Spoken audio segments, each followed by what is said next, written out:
আসসালামু আলাইকুম। নতুন একটা ভিডিও নিয়ে এলাম।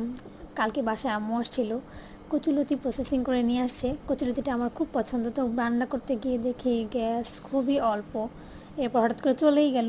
এরপর মাটির চুলায় চলে আসলাম রান্না করার জন্য। ভালো মতো পেঁয়াজ মরিচ সব মশলা কষা চিংড়িটা দিয়ে দিলাম।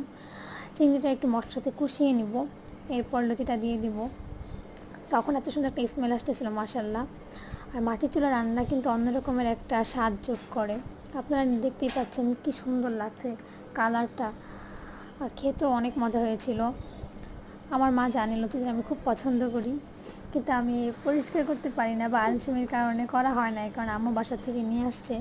মারা এরকমই হয়, বাচ্চা সব পছন্দ বুঝে। আর এদিকে গরুর মাংসও নিয়ে আসছে, যেহেতু আম্মু নাকি নিয়ে ছোটো বাচ্চা নিয়ে আমার একটু ঝামেলা হয়ে যায়, যে আম্মু বেশি করে তরকারি রান্না করে নিয়ে আসছে, যাতে এটা আমি রেখে রেখে গরম করে খেতে পারি। এদিকে আমার কচুরতি রান্না করা শেষ, সেই রীতি এগুলো দিয়েই আমরা খাবার খেয়েছি।